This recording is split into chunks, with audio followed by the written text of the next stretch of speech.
Temuera Morrison, Jango Fett. Kia ora, hello, greetings, konnichiwa, sushi daisuki. How's Japan treating you so far, Tem? I'm quite enjoying it here, besides the heat factor, because I just came from winter.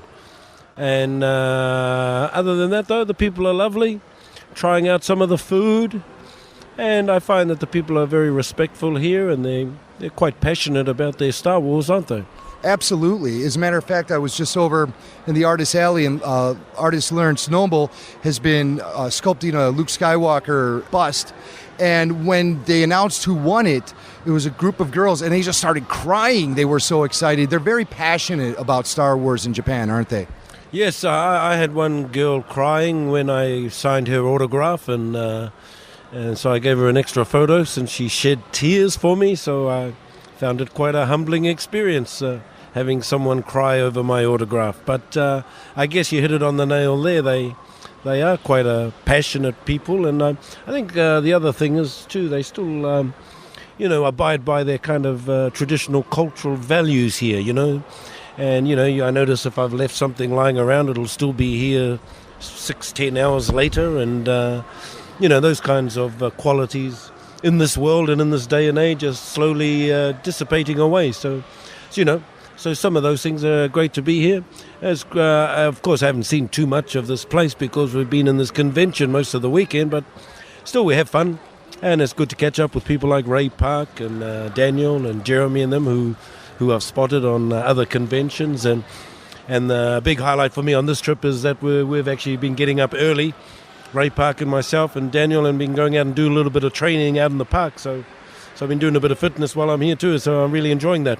Plus it's great to see Ray because he's such a great martial artist, world class, and it's great to be training him in the morning, so then a few ales at night don't go astray as well. There you go. Now, is this your first trip to Japan? Second trip to Japan. I came here back in 2005, and we traveled through a little bit of Japan back then, yeah. It's a beautiful place, but it sure isn't New Zealand, is it? Well, I travel around the world, and you know what? It's getting harder and harder to leave my hometown of New Zealand these days, Now, speaking of New Zealand, that's where you're from and where your family's from, and you have a proud connection to the tribal culture. Can you tell me more about your background? Well, yes, as you say, the tribal background comes from our Maori heritage, Maori being the indigenous people of New Zealand. And, of course, there is a little Scottish and Irish blood in there as well. And the tribe that I'm from, in my hometown of Rotorua, which is central North Island, is called Te Arawa. And my mother's tribe is from the King Country, and her tribe is called Ngati Maniapoto. But, yes, I've been blessed with Maori blood, Scottish blood, and half of me wants to drink, the other half doesn't want to pay for it. So. That's good. That's good.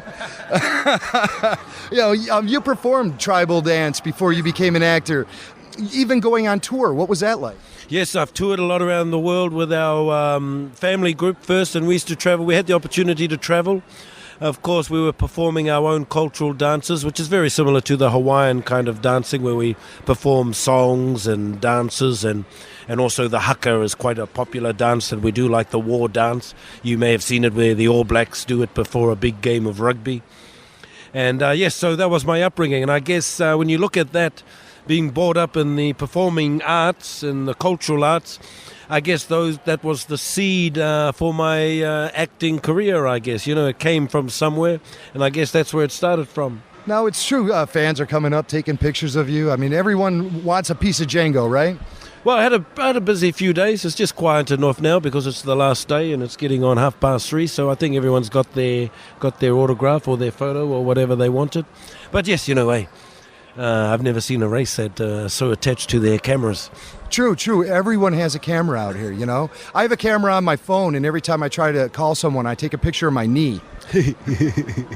Now, early in your career, is it true that you used to hitchhike around New Zealand to go to auditions? Yes, I actually hitchhiked up from my hometown, not knowing what I was doing, but you just have a little dream in the back of your head there somewhere, or inside of your consciousness somewhere. Hey, I think I'm going to be an actor. I don't know exactly how it's going to come about, being in a little small town from New Zealand, but it started off by met a few people in Auckland, and I did a couple of performing arts kind of training, and I ended up being an extra, and then an extra led to another few parts and a few little productions with one-lines here and there.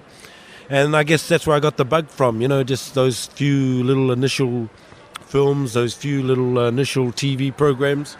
And that kind of led me into the arts and made me seek more, professional advice and get into a bit of theatre, a bit of dancing and voice. And when I wasn't acting, I was also working in television as a reporter, doing similar stuff to you. Reporter, researcher, and working behind the camera gave me another appreciation of how it's all made up, how it's all cut together. And but yes, I came from a singing background, and then I sort of got myself on the streets and hitchhiked up to the big cities.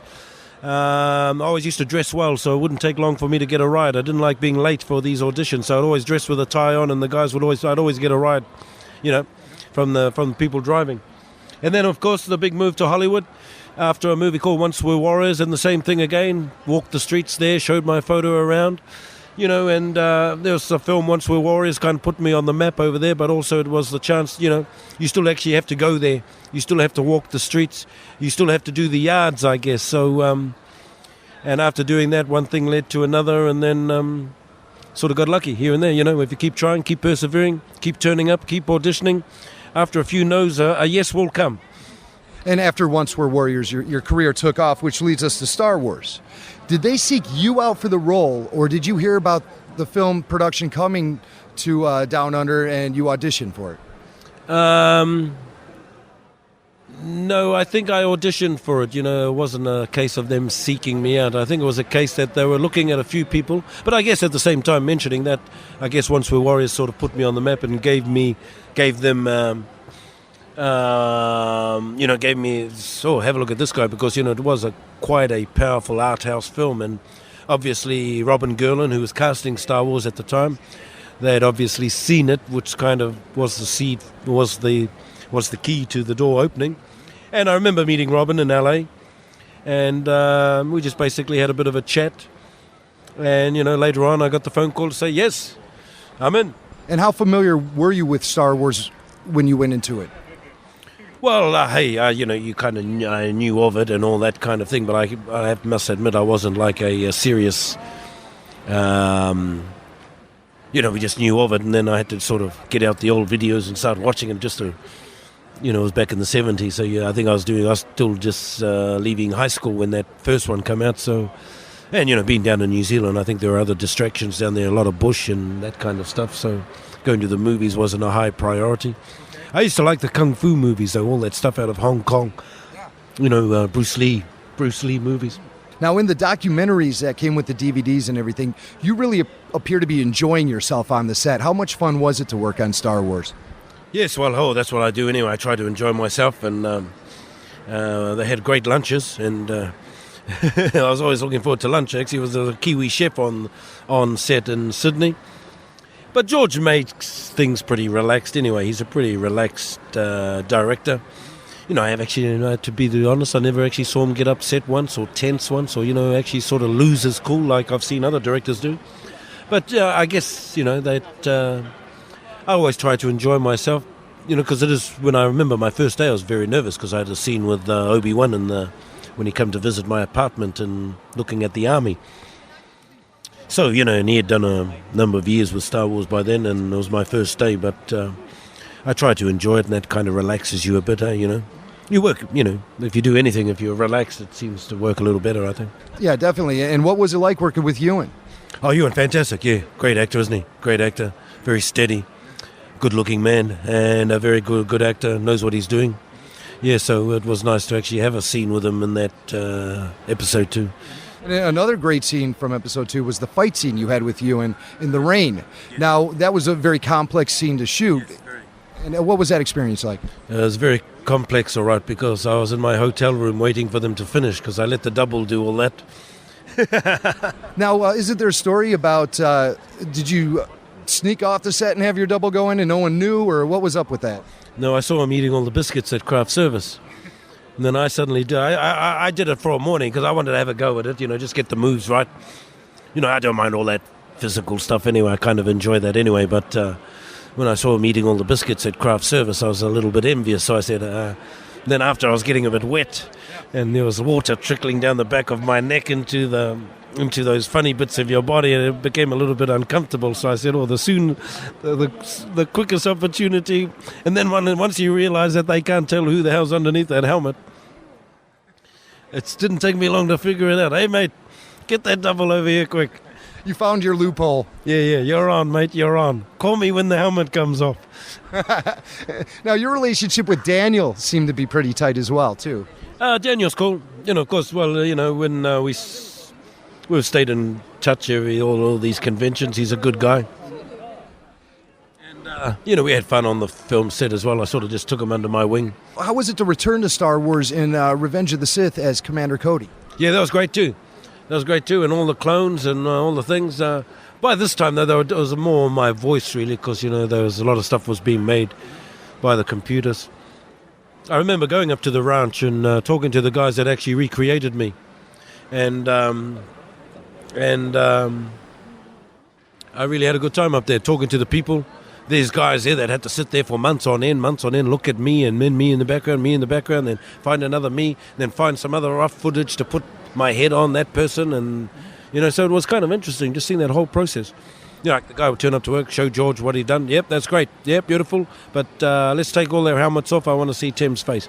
Well, and that's another 3 months' work, I guess. Yeah, right. Well, the nice thing about playing a character who's a clone is that even if you get killed off, you'll still get work. Yeah, I hope that. I hope they look for me when they do the TV series. That would be the thing that would make me very happy, because I heard through the grapevine that they're making television Star Wars now, so it'd be great to be involved. But hey, you've got to wait for the phone call. There might be a whole different kind of field, different actors, whatever. But I know they're working on the animation at the moment. But see what happens anyway. So it looks quite. That's something to look forward to, maybe. So. And I've always enjoyed, the relationship with Rick McCallum and George, and I've always been a professional. And whenever they call, I'm there. Right. Well, I certainly hope they do call, and I know the fans would want to see you in that role. I mean, it's your role. Yeah. Thanks very much. I really appreciate that. Was it an honor for you to redo the voiceovers for Boba in the original trilogy when that was re-released? Well, I think they just wanted. It wasn't so much an honor or that kind of thing. I think they just needed. Excuse me. I think they were just probably with all the new sound equipment that they have these days and all the quality of everything they have these days. And then I think they just wanted a little bit of continuity. When they release all the package and the whole series and all the episodes, the continuity they might have just wanted that better flow. But it was no big deal. Hey, Jeremy Bullock's just sitting over there, and I always give him cheek about that wussy little scream he does in that. Oh, yeah, I don't mess with Boba Fett. No, that's right. I think at the same time saying that, Jeremy set the whole Boba Fett thing up, and he was pretty cool, pretty popular. So, we actually spurred off Jeremy's early work, and worked off his kudos, I guess. So, of course, Boba Fett was so popular, so cool with all the fans. I guess, that impinged on our work as well. When you got the old videos out, did you find yourself really taking a close look at how Jeremy handled himself in the suit, and did you try to emulate that when you played Jango? I was trying to actually find Jeremy and Boba Fett in all those episodes, but anyway, once I did find him, I just had to look around just to make sure who he was. Yeah, we all moved pretty well anyway, so, once you got that outfit on, it's all about the outfit, really, eh? Yeah. I was just glad I got to take my helmet off, not like Jeremy. Right. Now, that must have been a thrill. I've seen the video of you trying on the suit, and you really just jumped right into character once you tried it on the first time. Yeah, well, it's all about that outfit, eh? Once you got all that stuff on, all the gears on, yeah, that says it all, really. Just let the outfit do the work, and then ask what time lunch is. Why do you think Star Wars is so universally loved by people? Well, it's just the... Visually, it's just, quite stunning, eh? When it first came out, it was just people never seen anything like that on the screen before. And it's kind of mind-boggling. So it goes back to that earlier, back in the 70s when that first one came out. And I think there were a few howls of derision back then, wondering what the hell it was all about. And then it came out, and then, whoa. Yeah. And so that set it all up, really. Right, and people are still saying, whoa, today, Yeah, well... even with all the developments they've had, eh? But, hey, it's got to be a good yarn too, It's got to be well written and the story's got to be there, The effects are definitely there, but I still prefer some, that the Empire Strikes Back, But myself personally, just thought the story was good, it was well shot and things like that. Fantastic. But, yeah, we're working on all those earlier days. Well, Tem, it was a pleasure to talk to you. They want you for your photo shoot over there. You got fans lined up. They want to take their picture with Jango Fett. How cool is that? Yep. We just got to keep that energy up for another 2 more hours, and it'll all be done for Tokyo 2008. Well, take care. Tēnā koe, ka nui te mihi kia koe e hoa, kia tau te rangi māria. May the calm be upon you and the force be with you.